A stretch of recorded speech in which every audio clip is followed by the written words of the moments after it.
درباره وی مجاره گرینگیا سردانا سروکا هنگاریه که اف دو روشن لهرما کردستانیه ایرو فعالیت و چالاکین خواه بداوی آنین و گریا ولات خواه من میوانه که برز ناتو آنو جوهر وزیر وگاسن و گاهاندنی حکومت هرما کردستانه برز آنو تو بخیراتی سپاس با آمده بونات الاستودیو كاك عباس زباري واديني باغفينيان عزيزي بسورمانجي سورمانجي ايوه يلا بسوراني خطير عزيزي لا بباديني باخذ من تيدا كم بخير بي سباس دك دروجا لقل سروكي هنغاريا ما انتو نبي باش تشتيكي هرمي كردستان سرسان بو او قلتي من حزم ليبو زياتر بقرم ولك لا اوتومبيل دابهم زۆر حەزم لێ بوو زیاتر سەردانی چەند شوێنێکی ناو هەولێر بکەم بەڵام لەبەر ئەوەی کاتەکەمان زۆر کورتە و لەبەر بابەتی پرۆتۆکۆلی من نەمتوانی بەڵام گوتی ئەوەی کە من زۆر مطمئین بووم لەوەی کە من زۆر هەستم دەکرد من زۆر ئەمینم ئاسایشەکە لێرە زۆر بەهێزە بە هیچ شێوەیەک هەستم بە خەتەر نەدەکرد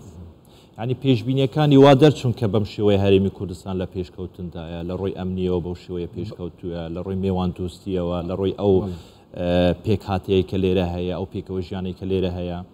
ئەو زۆر زانیاری هەبوو سەر هەرێمی کوردستان بەڵام ئەوەی کە بە چاوی بینی تووشی سەر سوورمان بووە بە تایبەت بابەتی ئاسایش بابەتی پێکەوە ژیان بابەتی ڕێگاوبانەکان و ئەو پێشکەوتنە کە لە کوردستان هەیە و هەروەها کە کۆبنەوەیان ئەمڕۆ ئەنجامدا لەگەڵ ڕێزدار جەنابی سەرۆکی حکوومەت کاک مەسرور بازانی جەنابیان زۆر بە وردی باسی چاکسازیەکانی حکوومەتی هەرێمی کوردستان بۆ کرد و بابەتی ئەوەی کە چۆن حکوومەتی هەرێمی کوردستان کار لەسەر ئەوە دەکاتن کە بتوانین ئێمە ئەم سامانەمان کە هەیە لە کوردستان سامانی زیراعی کشتتوکاڵی سامانی کشت و گوزار و هەمەڕەنگکردنی ئیکۆنۆمی کوردستان ئابووری کوردستان بۆ جەنابی خاتوو جەنابی سەرۆکی هەنگاریا باسی کرد و ئەویش بەڵێنیدا کە لەگەڵ ڕێزدار سەرۆکوەزیرانی هەنگاریا باز دەکاتن بۆ ئەوەی ئەوانش بتوانن ببنە بەشێک لەم پێشکەوتنەی لە کوردستان هەیە لە بەر ئینترستی یاخود بەرژەوەندی هەردوو لە ملەتی کوردستان و ملەتی هەنگاریا وتی بەردەوام دەبین لە هاوکاریکردنی هەرێمی کوردستان ینی سەرۆکی هەنگاری یاخود هەنگاریا دەیەوێت چی بکاتن بۆ هەرێمی کوردستان پێشەمون شتێک ئەو گوتی ئێوە بە تەنیا نین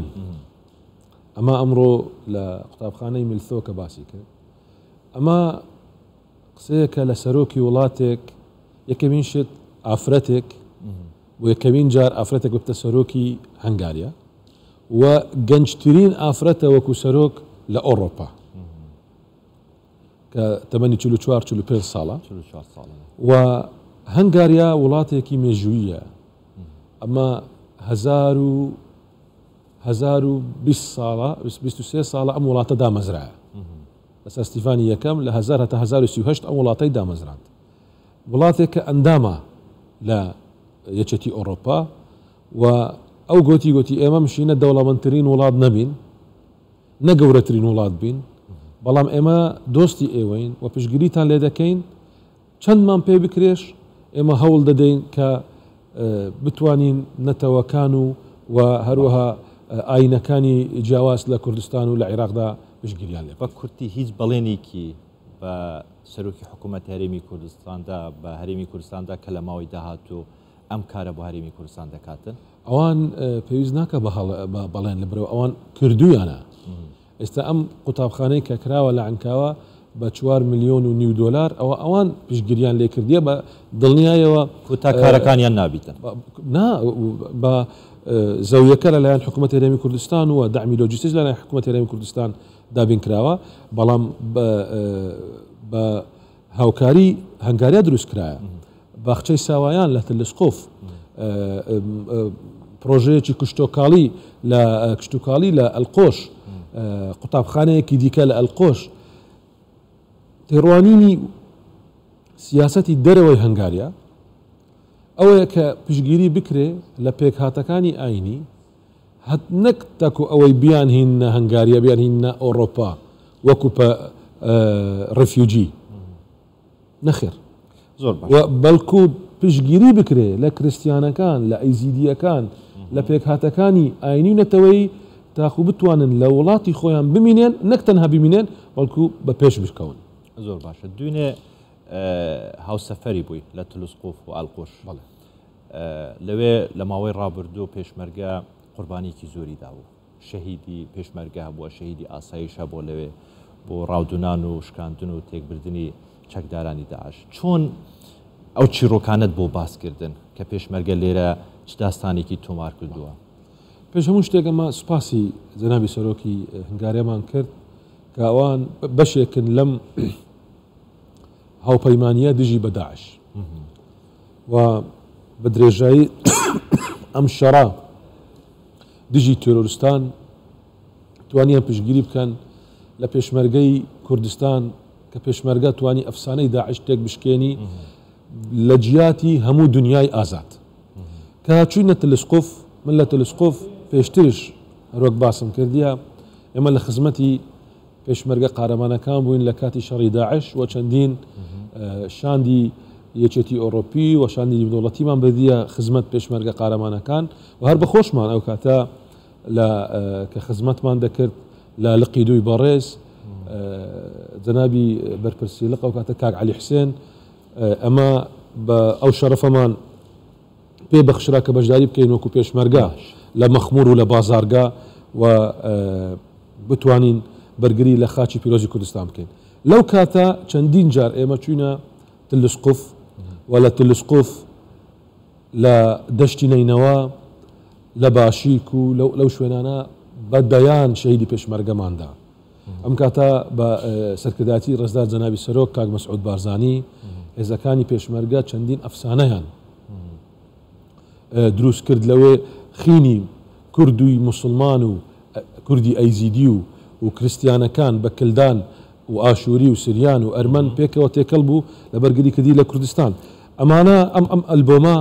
بە جەنابی سەرۆکی هەنگاریان پیشاندا. ئەم ئەلبۆمە باسی چیرۆکی پێشمەرگە دەکات بڵندێکی با کامیرەکە ببینیتن چەند کامیرەی منە لێرە ئەو کامیری توە کامیری سێ ئەوانە ئەگەر کە دەبینن ئەمە سەردانی جەنابی پاتریارکە غبتەی پاتریارکی کەنیسەی کلدانی مارساکۆ بۆ جەبها ئەو کاتە بۆ تلسقۆف ئەمەی لێرە دەبینن بەڕێز کاک زێرەڤان بەڕۆشکیە ئەو کاتە مەسوولی ئاسایشی تلسقۆف و منطقەی مووسڵ بوو ئێستا بەرەوبەری گشتی ئاسایشی دهۆکە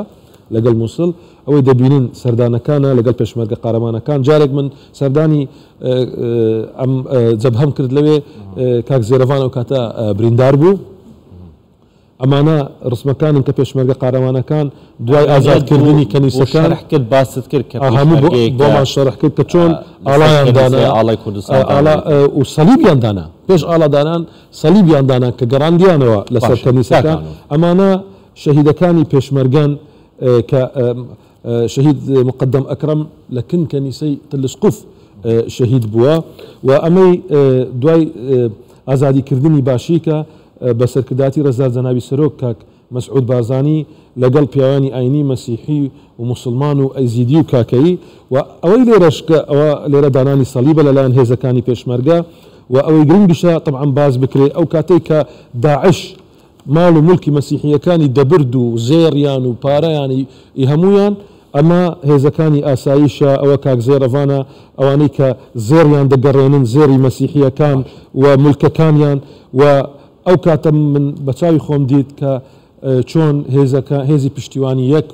و هێزی گوڵان بە قیادەی مەیدانی کاک مەنسوور بارزانی توانیان ئەم گوندانە ڕزگارکەن و هەروەها بەرگریان ئەو هەموو چیرۆکانت بۆ باسکردن ئەم وێنانە ڕاستی بابەتەکانت پێشاندا وتی چی ینی چ قسەیەکی هەبوو ئەو دڵنیا بوو لەوەی کە ئەمەش کە چوینە سەر ئەگەر ببینن دوو ڤیددیۆەکەی دونیا چوینە سەر دێری لای دێری ڕەبەن هورمز کە تەمەنی زیاتر لە 1400 ساڵە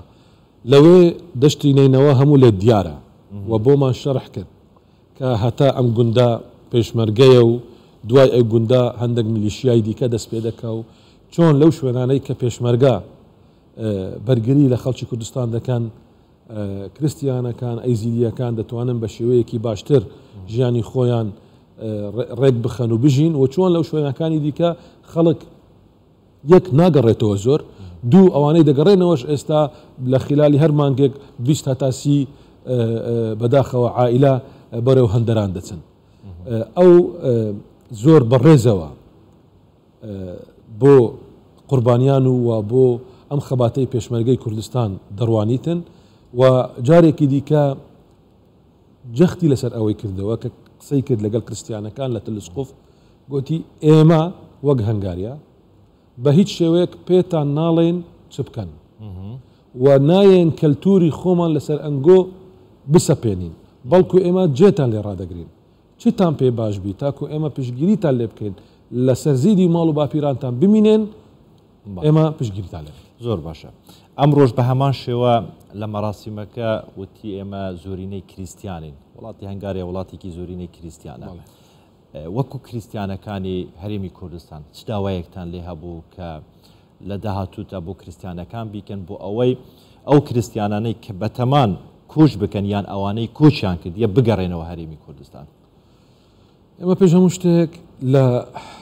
یعنی بارودۆخی کریسیانەکان لە کوردستان زۆر جیاوازە لەوەی کە لە عێراق ئێستا کە تەماشا بکەی ئێمە شارۆچکەی عنکاوەمان هەیە ئێستا قایم مەقامیەتی عنکاوە کە لەم کابینەیەدا بە بڕیارێکی ئازایانەی ڕێزدار جەنابی سەرۆکی حکوومەت کاک مەسرور بارزانی عنکاوە بووە بە قایم مەقامیەت کە ئەمەش دانی خصوصیەتێکە بە ئیدارەی عنکاوە و بەم شێوەیە ئێستا زۆربەی کارەکان ئێستا ئەو ڕۆژە بەردی بناغەی نەخۆشخانەیەکی فریاکەوتن لە عنکاوە دانرا چەندین پرۆژەی خزمەتگوزاری لە عنکاوە کرا بە هیمەتی جەنابی قایم مەقام و سەرکەم ینی داواکاری تایبەتی کریسیانەکان هەبوو لە هەرێمی کوردستان لە سەرۆکی هەنگاریە لە داهاتوو بۆ کریسیانەکانی عنکاوە بێت چ شارەکانی داوای پشگیری زیاتریان کرد بە تایبەت بابەتی پرۆژەکانی بچووک بۆ گەنجەکان و بە تایبەت ئەم پرۆژانەی کە وە دەکەن گەنجەکانی ئێمە بیر بەوە نەکەنەوە کە لێرە ئیش و کار نییە کە لێرە ناتوانن ژیانی خۆیان دابینکەن و مەجبور بم لەوەی بچن زەوی با بە واپیرانیان بفرۆشن خانیان بفرۆشن بزنسیان بفرۆشن و بڕوانە وڵاتانی ئۆڕۆپی و کۆچ بکەن بۆیە زۆربەی زۆری داواکاریەکان ئەوە بوون کە بتوانن لە باتی ئەوەی بتوانن ئەوانش وەکو دەوڵەتێکی ئۆڕۆپی قسە لەگەڵ دەوڵەتانی ئۆڕۆپی دیکە بکەن لە باتی ئەوەی پەنابەر قبول بکەن لە وڵاتانی ئۆڕۆپی و پارەیان لەسەر سەرف بکەن بە ئەم پارەی ئەوان و لە باجتی خۆیان دایان نایە بۆ ئەوەی بۆ پەنابەران سەرفکەن با بێن لێرە پشگیری بکەن لە پێکهاتەکان تاکو بتوانن لێرە ژیانی خۆیان دابین زۆر باشە دەواازەیەکی باش بوو یەک لە سەرۆکی وڵاتانی یەکێتی ئەوروپا لە هەرێمی کوردستان بۆ ئەمە شتێکی گرنگە میژوویە بۆ هەرێمی کوردستان بەڵام پرسیارەکە ئەوەیە حکوومەتی هەرێمی کوردستان چۆن ئیستیسماری ئەم پەیوەندیە دەکاتن چۆن دەتوانێتن لە بواری وزە لە بواری پەروەردە لە بواری وەبەرهێنان لە بواری پیشەسازی کوشت و کاڵی بتوانێتن وەبەرهێنان دروست کاتن ئەو لینکەی کە هەیە بەهێزتر بکاتن چۆن لیژانەکان پێک دەهێنێتن کە ئەم هێزە و قودرەتەی کە لەوێ هەیە لە هەرێمی کوردستانیش سوودی لێوەربگیرێتن بەدڵنیاییەوە ڕێزدار جەنابی وەزیر کاک سەفین دزەیی کە ئەو سەرۆکی فەرمانگەی پەیوەندیەکانی دەرەوە ئەو ئێستاکە ئەوان وەکو کاری خۆیان وەک فەرمانگەی پەیوەندیەکانی دەرەوەەوە کاک سەفینیش وەکو دیپلۆماتێکی شارەزا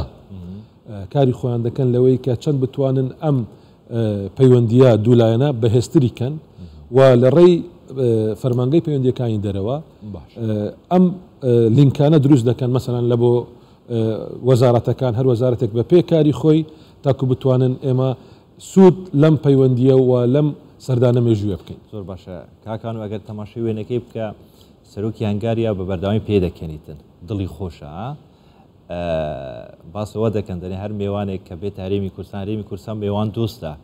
ئیتە دەوڵەمەندە بە کەلتوری خۆی زیاتر کەلتوری خواردن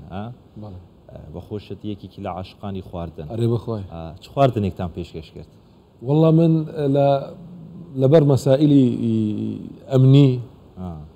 و لەبەر برادرانی پرۆتۆکۆل کاک عادل و برادران بەڕێز کاک عادل برادران ئێمان هەندێک جار ناوێرین خواردن بدەین لە میێوان نەکو برێن ئەوە شکاندنی پرۆتۆکۆلە بۆیە من بەڕاستی نازانم لە دوێنێش میێوان گەورانی لێرە بوو شەوەکەش لێرە میێوان بۆ لای جەنابی سەرۆکی هەرێم وارەخوانەکەی میێوانی سەرۆکی هەرێم بەڵێ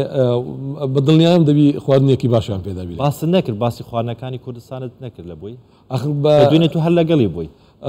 لە بۆ ئێوارەخوانەکە لەوێ نەبووم بەڵێ بەڵام من دڵنیام کە لەوێش خۆ هۆسپیتالیتی جەنابی سەرۆکی هەرێم زۆر باشە من بەقووەتە لەوێ و من متأکدم دڵنیام کە خواردنێکی کوردستانی و کوردەواری باشیان پێدایە لەوێ زۆر باشە دەست خۆش سپاس بەڕێز ئانوجەوار وەزیری بەگواستن و گەاندنێ حکوومەت هەرێما کوردستان دەگەلێک سپاس بۆ ئامادەبوونەتە زۆر سپاس عزیز